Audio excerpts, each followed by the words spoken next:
Hey plant fam!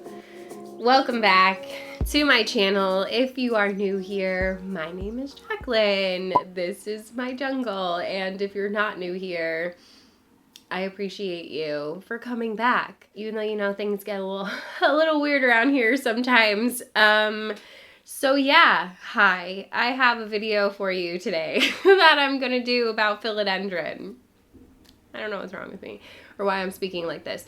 So yeah, I thought that it would be fun to do like my top 5 easygoing, easy growing philodendron. If you are new to houseplants in general, or if you're new to philodendron and you don't know where to start and you want something unique and different. So I tried to cover as many bases as I could with the plants that I chose. These are from my personal collection. These are based off of my personal experiences. There's going to be tons and tons more than this that you guys can feel free to add to the list in the comment section below. And if you are new to philodendron and you're looking for even more plants, definitely check the comments below for what other people are saying. So these are 5 that I have in my collection that have been really easygoing and easy growing for me. And I tried to pick a good variety of different leaf shapes and options for everybody. So this is my list of my top 5 easygoing philodendron for beginners that are not like heartleaf philodendron, that are a little less common and a little bit more interesting. And the first one that I have on my list, these are also really easily accessible too. They're not like rare or expensive by any means. So the first one on my list is kind of flopping over and needs to be repotted, but I'm gonna try my best to show her to you. Okay, and that is my philodendron atabapoense. And you guys, we repotted her together a while back. She was definitely sitting too close to a grow light on some of these leaves, so they got a little bit bleached. She's so big I can't even fit her in frame, but honestly, we repotted her and I didn't pot her into a large enough pot, or I didn't bury her pole. And she leans forward, so I gotta hold her like this. But she is on this giant moss pole, and I just really love the leaves on this one. I love that they have a more like silvery blue vibe to them, and then they have this beautiful burgundy on the back of the leaves. So if you're into like the strappy leaf and you like plants like the bicolor, but maybe the philodendron, oh, she's so sappy. Maybe the philodendron bicolor is just a little bit too expensive for you, and it is a slow grower. She is definitely not like one that I would recommend if you're looking for something that's gonna grow really quickly for you. So I feel like this is a good dupe for the bicolor, even though the leaves are not nearly as thin and strappy. I do really love the color of them, and you just have that beautiful contrast on the back of the leaves. She's been really easygoing and easy growing for me. She's already almost outgrown this pole that I have her on, so I don't know, I might just chop her and propagate her at some point in time and get her re-going up on this pole, but I haven't decided yet. So the philodendron atabapoense is number 1 on my list today in no particular order. I just actually wanted to show you this one first because she's floppy, so I can get her out of the way. And I love her. There is a variegated version, a couple of variegated versions that are really stunning on the market as well, but obviously those are pretty expensive, so I'm just gonna keep on growing this this regular old green one for now and hope that I can get her really big and really beautiful someday. She did have like really big leaves at one point in time, but they are getting a little bit smaller. I'm not sure why, probably because they're not even attached to the pole. I've been doing a terrible job keeping it moist, but that's fine. So philodendron atabapoense is number 1 on my list today of less common philodendron for beginners. Okay, so number 2 on my list of philodendron that are super easygoing and easy growing, that are great for beginners and are interesting, is I had to put this one on here, the philodendron tortum. So this is actually one of my favorite plants, just like period, in my collection, and I feel like the camera is not going to do it justice because there's so much going on behind me, but it just has these really cool skeleton-y like leaves. When they unfurl, they look so cool. I definitely need to get this one up a pole, but it's not necessary if you didn't want to grow this one on a pole. You could just let it grow wild, but the leaves are going to stay on the smaller side.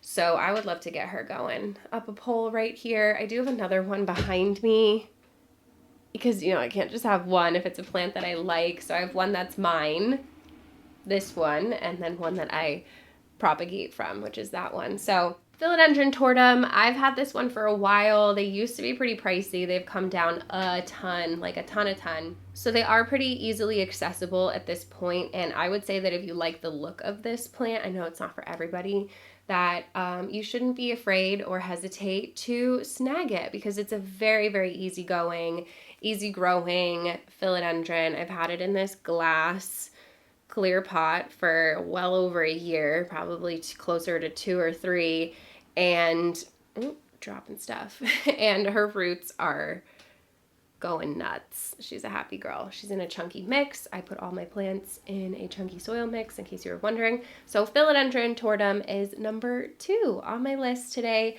of uncommon Hoya that are great.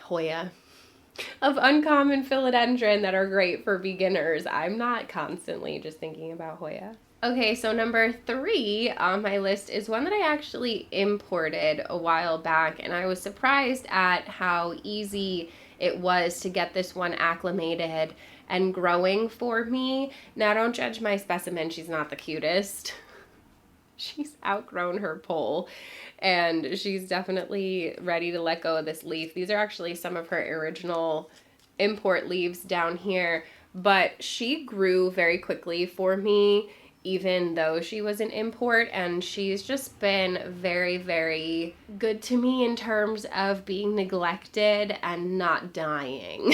So philodendron Florida Beauty is number 3 on my list, and I have been seeing these pop up in nurseries around here for, like, you know, they're still kind of pricey, but it looks like they are tissue cultured. So I would say that you're going to be able to find these for a pretty good price, and that the prices are going to keep on dropping the more they tissue culture these plants. So obviously mine has outgrown the pole, and that's why the leaves are coming in so small, but they do get this kind of like horse head, I don't know why they call it that, vibe to them. So it is a pretty unique leaf shape if you're into that. Because like I said, I'm trying to keep it a good variety of different types of philodendron in this video. So if you like this shape and you like this variegation, mine is pretty low variegation on some of these leaves. I'll probably cut her. But you can get ones like that too. So I would say that this makes a really great plant for philodendron beginners or aroid beginners in general. Again, chunky mix. They are climbers, so you're going to want to give them a pole, and the leaves will continue to get bigger for you. So I really love the variegation on this plant, and I was really surprised by how easy it was to acclimate and grow this one, even though it was an import. So if you buy one from a grower that's here in the States, you're probably going to have even more growth, and it's going to take off for you and look way better than mine does. But I had to put the philodendron Florida Ghost on the list because, or Florida Beauty, Florida Ghost too, but the Florida Beauty is more beautiful in my opinion. So I had to put it on the list because it really is just a very easygoing and hardy philodendron that if I had known that earlier on in my philodendron collecting days, I probably would have gotten it sooner. So I'm here to tell you that this one's really easy, and if you like the look of it, then you should definitely snag it if you can find one for a good price. I see people selling them on Palm Street for pretty cheap. So if you haven't downloaded the app yet, I'll leave it linked down below for you, and you definitely should check it out. You guys, number 4 is one of my favorites. It's too big to even hide it in the frame. It's my philodendron Dean McDowell, and is the only crawler that I have besides one other one, and you know that I have to love it to keep it if it's a crawler, because I just genuinely don't like crawlers, and I do need to repot it because there's 2 plants in here and they're crawling in opposite directions. But I did recently cut this one back right before my move because it was huge and there was no way I was going to be able to move with it being that big. So it put out these 2 new leaves for me recently, and they're gorgeous. I love how pillowy they are, and they definitely have kind of like a gloriosum vibe without being a pain in the butt like the gloriosum. So 10 out of 10 recommend Philodendron Dean McDowell if you are interested in a crawler, or if you're just interested in a plant that has this pillowy kind of vibe to it. So Philodendron Dean McDowell is number 4 on my list today because I just think he's beautiful and stunning, and it looks like he actually has some thrip damage right there. Is that thrip damage? Boy! What are you doing? It does. Oh, you pain in the butt. You see that mark on the leaf? I mean, I guess it's kind of good timing because I'm about to do a pest video. And I didn't have an example of what thrip damage looks like, and now I do. And there you go. There it is. It hasn't turned brown yet, but it's definitely something. So that's fun. Anyway, Philodendron Dean McDowell is not like more prone to pests than other plants. I do find like spider mites to be more of a thing on my philodendron than anything.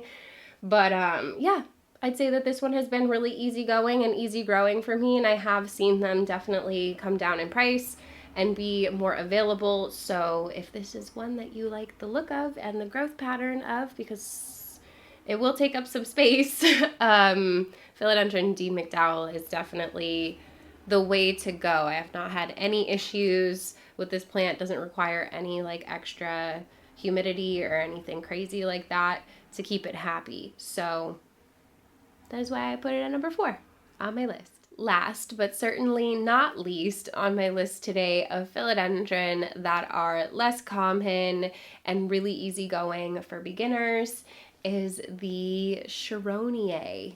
I just call her Sharon, and I desperately need to repot her because she's just been grown from this little chunk in moss, and that's why I'm telling you that she's really easygoing and easy growing, because if I was able to grow her this big from a chunk, my cat is singing a song for you outside the door, then you can grow her too. She's very, very easy, and she's definitely ready for a pull. Her leaves can get pretty big. They have this like ripply vibe to them, which I love. The new leaves come out with like a little tinge of kind of reddish burgundy on the back, and they're just absolutely stunning. And they've sized up pretty good for me, even though she's just staked up with this sad little bamboo stake. So Philodendron Sharoniae is number 5 on my list today of philodendron that are really easygoing and easy growing for beginners.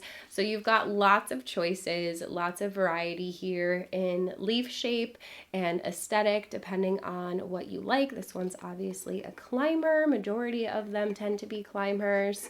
I don't usually like crawlers, but I do love me some Dean. So we've got Dean, we've got Sharon, we've got lots of different weird plant names today, but I absolutely love this one. And like I said, I literally grew her from the tiniest little chunk that just had a couple of baby leaves, and I am obsessed with her. I think she's so beautiful, and I definitely am excited to get her growing up a pole and see how big we can get. She doesn't have like a ton of internodal spacing either. She's pretty compact for a climbing plant, and I love that about her. So if you're like me and you really don't have a lot of space, because I did just recently do a video, I can link it here, of the philodendron that I will not be buying ever again because I just don't like the way that they grow.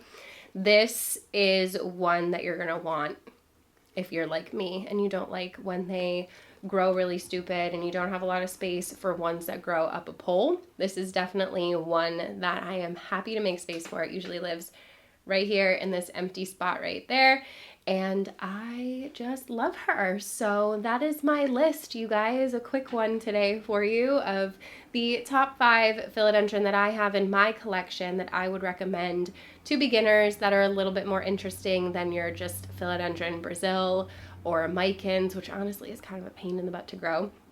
I don't really like heartleaf philodendron all that much, I'm not gonna lie to you. So I do actually like these ones a lot more. Let me know if you agree or disagree with my choices in the comments below, and feel free to add more to the list. There's so many more, but I just try to keep it in these little bite-sized pieces for you guys so that it's easier for you to digest. So I hope that you enjoyed this. If you did, you should definitely give it a thumbs up. Don't forget to subscribe, hit the notification bell so you don't miss anything from me. There's also a join button down there if you want to be part of the official plant fam. It does really help me out. It is a great way to support my channel. There's also a super thanks button if you want to super thanks me. I cannot do this without you guys, genuinely. I am so close to 20K and I'm very, very excited. So I will be, what was that? So I will be doing a pretty big giveaway when we do hit 20K. I am going to be doing the giveaway over on Palm Street though. So make sure that you're following me on Palm Street so that you don't miss it. You don't have to buy anything to win the giveaway. You just have to download the app. So I'll leave it linked down below for you if you want to check it out. So that's it, you guys. If you watched this whole entire video, leave me goat emojis. I don't know why. It's the first thing that popped into my head because I like baby goats. They're really cute. And my cat is like yelling outside the door. And the yelling reminds me of goats because they scream. Anyway, I love you guys so very much. I hope you're having a beautiful day wherever you are out there in the world. Don't forget to spread kindness. Don't forget to drink your water, and I will see you in the next one.